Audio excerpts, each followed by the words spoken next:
Olá pessoal, eu tenho aqui alguns pedidos dos meus seguidores na internet, para que eu fale sobre interruptores paralelos, também conhecidos como three-way, e os interruptores intermediários. Portanto, eu queria dedicar essa aula de hoje, a todos os meus alunos do Senai e também aos profissionais do setor elétrico e deixar muito bem esclarecido que essa aula não substitui de forma alguma, aulas presenciais que são feitas dentro de laboratórios muito bem preparados com instrutores capacitados. É apenas um feedback para que as pessoas se lembrem de como é que faz os procedimentos. Portanto, não é de forma alguma recomendado para leigos no assunto, até mesmo por questões de insegurança. Aqui a gente trabalha com eletricidade e corrente elétrica e que poderão ser fatais para principiantes e leigos no assunto. É preciso conhecer a eletricidade básica e ter domínio com o manuseio de ferramentas e componentes elétricos para fazer o experimento de hoje. Vamos lá então? Nós vamos fazer uma demonstração aqui operacional de interruptores paralelos e intermediários. A gente vai usar os seguintes materiais para fazer esse experimento: 2 interruptores paralelos, um interruptor intermediário, um disjuntor monopolar de 10 amperes, uma lâmpada incandescente de 40 watts, um paflon ou bocal E27, um alicate de corte diagonal de 1000 volts, uma chave de teste neon e cabos flexíveis de 1,5 mm nas cores azul e preto. Antes, porém, nós vamos fazer um pouco de teoria sobre isso. O que é um interruptor paralelo? Eles também são conhecidos por three-way, e trata-se de um interruptor específico de duas posições que, quando ligado em paralelo com outro do mesmo tipo, destina-se a acender ou apagar uma lâmpada em 2 pontos diferentes da edificação. Exemplo, antes de subir a escada, você acende a lâmpada, acionando o interruptor no andar de baixo. E depois, para apagar a lâmpada, você aciona num outro interruptor que fica no andar de cima. Dessa forma, você não precisa descer para apagar a lâmpada de novo. Não faz sentido isso, A gente tem aqui um esquema de ligação unifilar e, para quem não é do ramo, parece muito confuso. Então aqui você tem uma fase, esse aqui é o símbolo da fase, Imagine que isso aqui é um eletroduto e dentro desse eletroduto está cheio de condutores. Aqui você tem um condutor fase, condutor neutro, e aqui você tem condutores de retorno. Aqui é o símbolo do interruptor paralelo ou three-way. E aqui é um ponto de luz. Aqui está a foto do nosso interruptor, que é objeto dessa aula. E aqui você tem um interruptor desses desmontado para a gente desvendar o princípio de funcionamento dele. Você tem esse borne que recebe a fase, E essa fase ela é chaveada ou para cá ou para cá. Ou uma ou outra, mas nunca ambas, é impossível. Então você tem essa chapinha de ferro aqui, de latão, que ela é responsável por fazer o contato do pino do centro com os pinos da laterais, ou aqui ou aqui.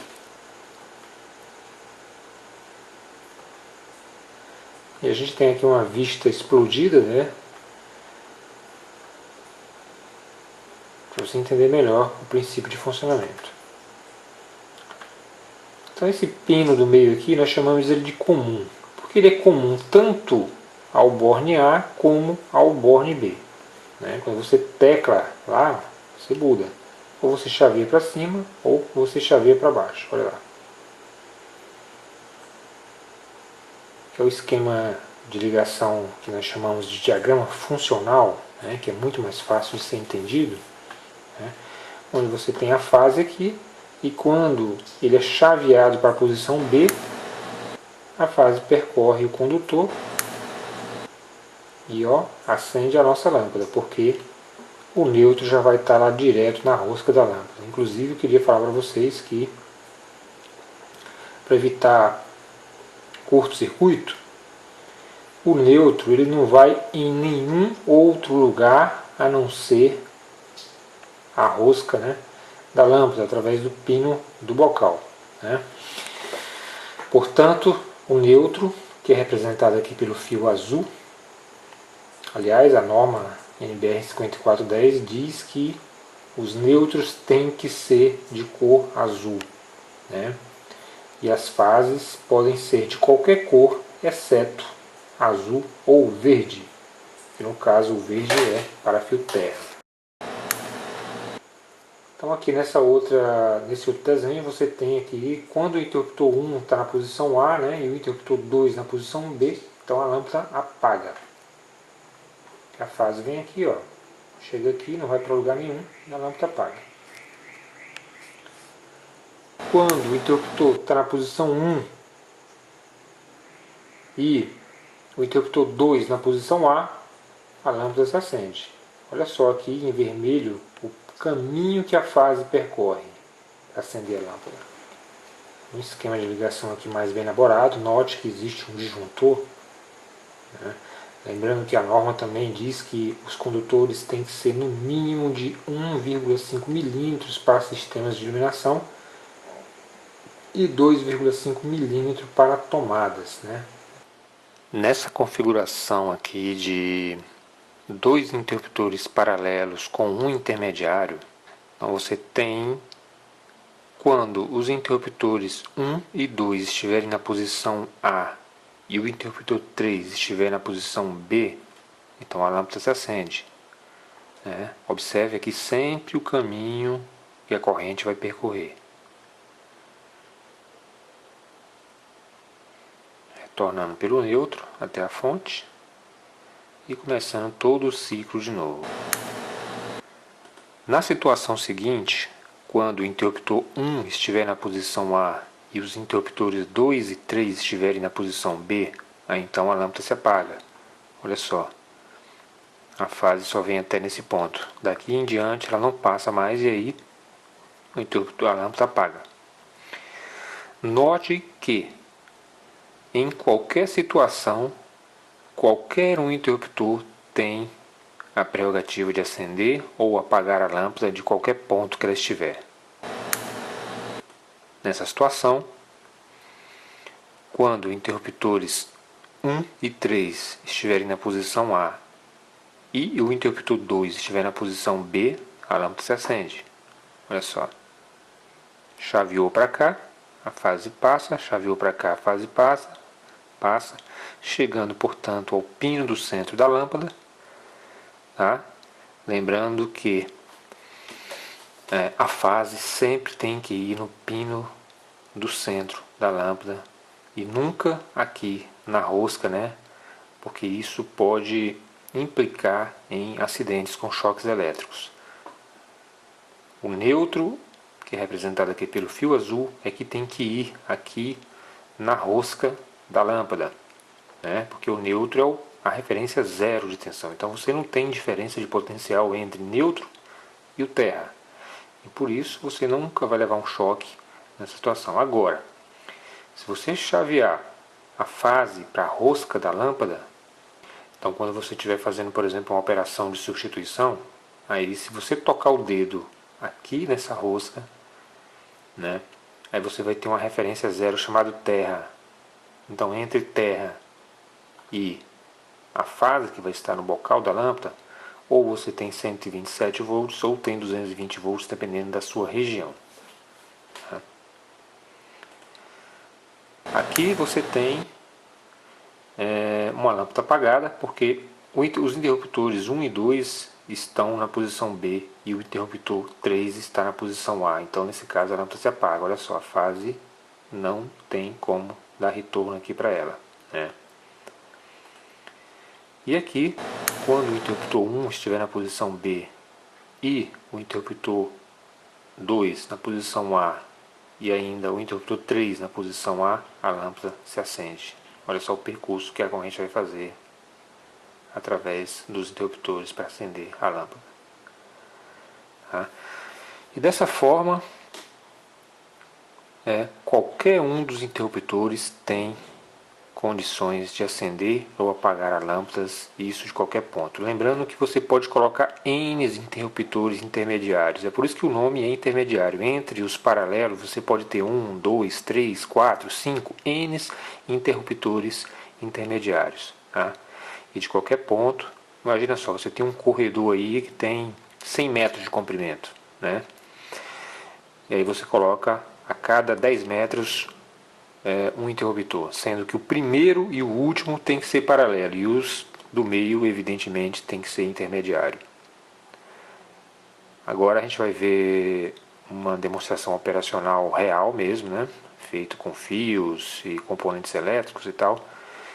E eu gostaria que somente os profissionais com experiência executassem esse experimento, por conta dos riscos envolvendo a corrente elétrica que pode ser fatal para pessoas leigas em eletricidade.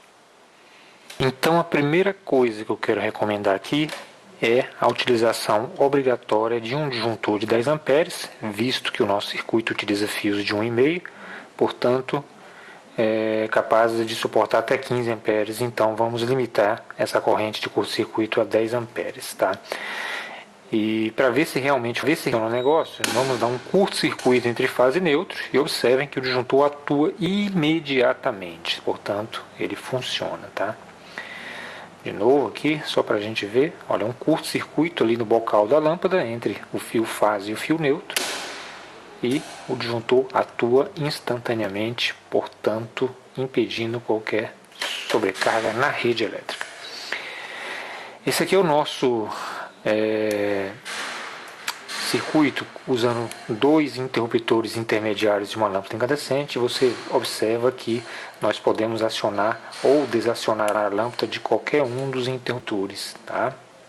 Não existe limite de distância entre eles, salvo questões de queda de tensão, mas isso só se você tiver uma carga muito alta. Aqui a gente está só simulando aqui a atuação do interruptor, né? Jampeando de forma externa ali o circuito, só para você entender como é que isso funciona internamente. Aqui é o nosso disjuntor de 10 amperes, curva C. E aqui os detalhes da ligação do interruptor paralelo.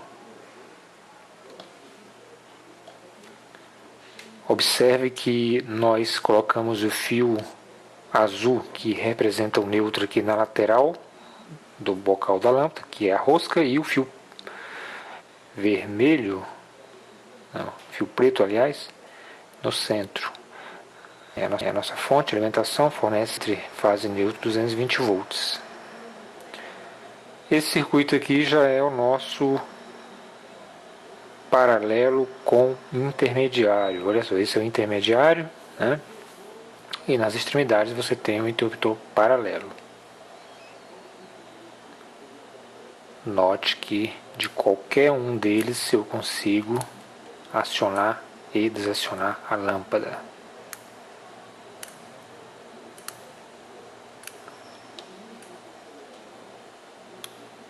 A gente usou aqui o fio preto como retorno. E a gente vai ficando por aqui e espero que vocês tenham aproveitado bem a aula de hoje. Até a próxima e muito obrigado.